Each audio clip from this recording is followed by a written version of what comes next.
Hi, welcome to Management 304. My name is Vestaras. I'm going to be your instructor this semester.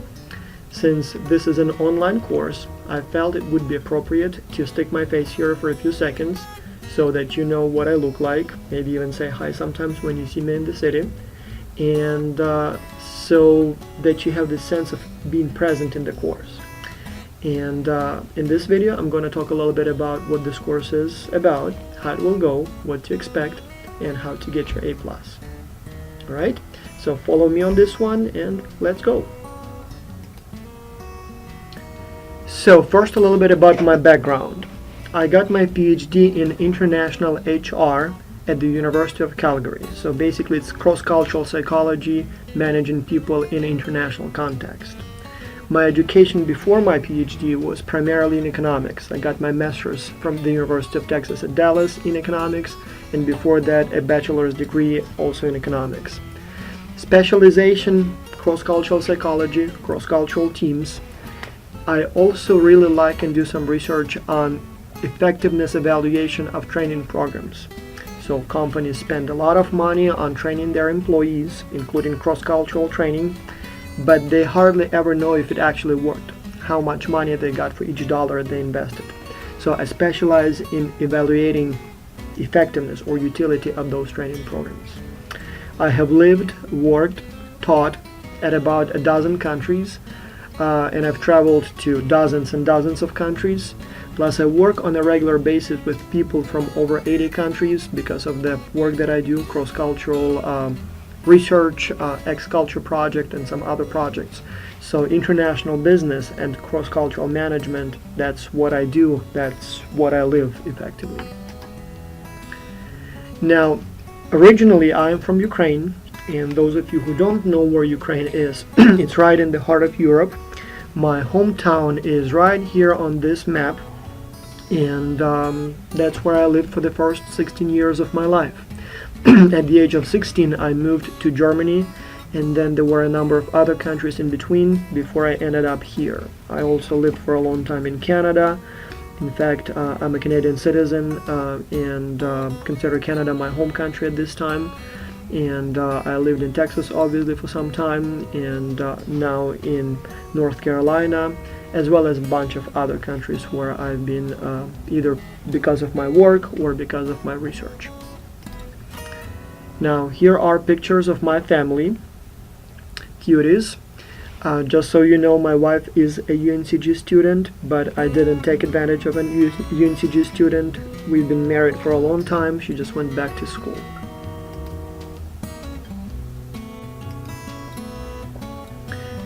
So now a little bit about the course. The course consists of 3 parts. Parts 1 and 2 are based on the textbook and answer 2 fundamental questions. 1, how do you move your business or yourself overseas? So in other words, if you decided to do business internationally, either as a businessman or businesswoman or as an employee, what would it take to go international? The second question is, how would you bring employees from overseas to work for you in the United States? So accordingly, we will cover such topics as international employment law, from what kind of visa you need to go overseas or to bring people from overseas here, to what other regulations and laws apply to people who work cross-border. How would you plan your international workforce? How you would do recruitment and selection internationally? How would you train and develop your personnel in international context? Compensation in international context, as well as performance management and in international context. Some of these things we touched upon in Management 301, but here we will look at them in much more depth. So each of them will have a whole lecture devoted to these topics. Now, part 3 of this course will be probably even more interesting. Here we will talk about hot issues in international business, controversial hot issues. So we will talk about things like job outsourcing, immigration, international differences in decision making, free market versus planned economy. So for example, for this one you will watch a video and you will have to basically learn what are the pros and cons or arguments of people who believe, for example, in free market versus planned economy. the planned economy. Then differences between the rich and poor. Is it good or bad? The world is flat. Is it really or not? So for each of these, you will have a lot of people on this planet who believe A or B. There are many people who believe job outsourcing is bad and killing America. There are many people who love it. There are many people who believe in immigration, many people who hate it. There are, for example, many proponents of free market, and I suspect you probably believe that free market is better. I'm with you on this one. But there are about 3 billion people on this planet who disagree with us, and we need to know why they think that way. Some people believe that it's good to have rich people and poor people. Others believe in equality. And again, it's not even about who is right and who is wrong. It's about that on this planet there are a few billion people who believe A and who believe about the same number of people who believe B. And there is a very good chance some of those people who disagree, who are not from your camp, will be your customers, or will be your suppliers, or will be your employees or employers. And it's important that you know why they think the way they think. And so you will need to know what are their arguments. Now a little bit about the course format. So there are multiple ways that you can receive information about the course. Obviously, first is the slides, and the slides are deliberately designed to be wordy, to be detailed. If I was trying to sell you something, I would use very simple slides with pictures only, perhaps a few bullet points.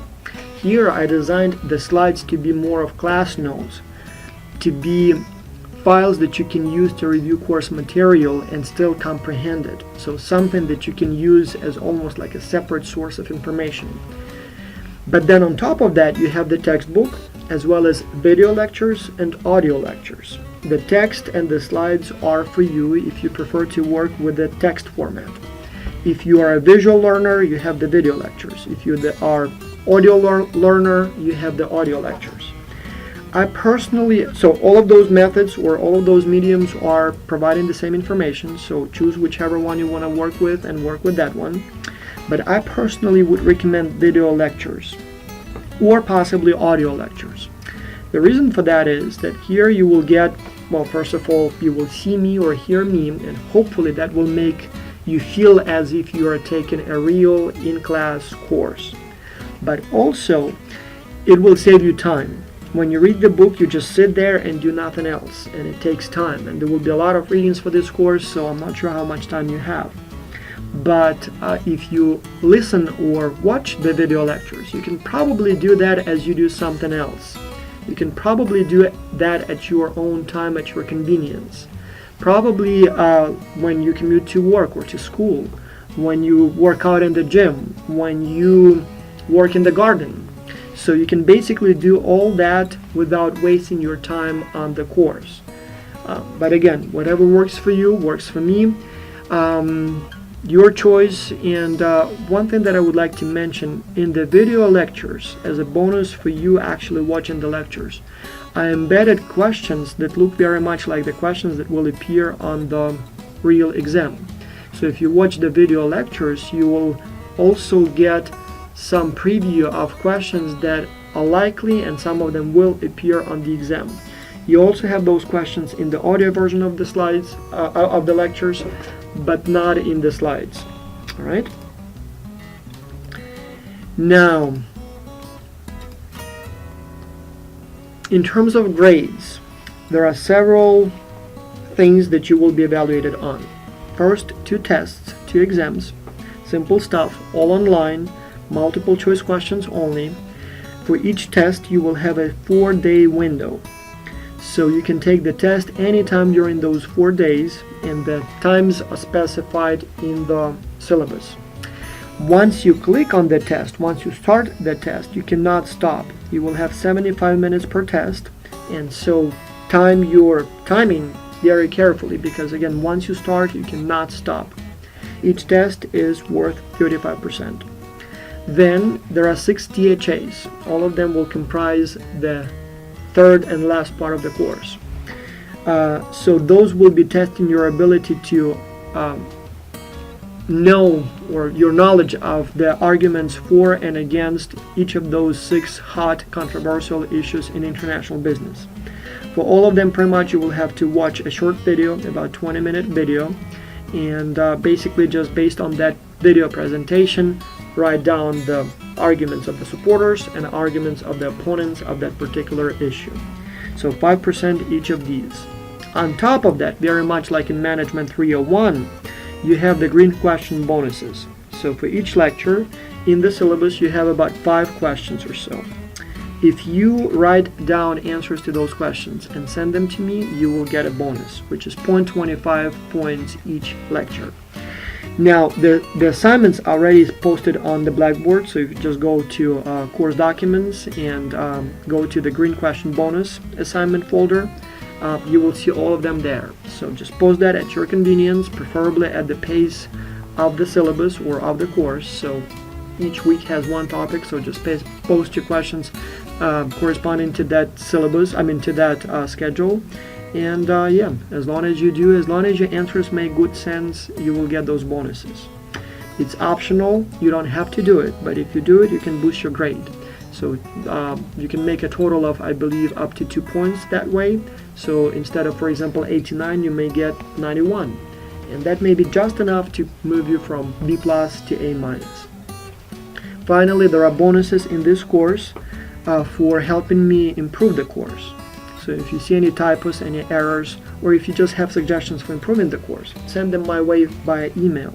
And as long as it's a good, legitimate suggestion, I will give you 0.1 points for each of those. Up to 1 point total, obviously. And believe me, there are enough errors and misspellings and typos in my slides, in my syllabus. And yeah, if you help me correct those, I will be very happy. You can even help me, improve my accent and pronunciation. As long as you do it, I'm happy to reward you. And some people, by the way, have already received some bonuses for helping me that way. And this is how you get to your A+. So if you have any questions, don't hesitate to contact me. I would be very happy to talk to you. Send me an email, call me, or even stop by. It would be nice to see you in person. Thank you very much. Welcome to Management 301. Bye.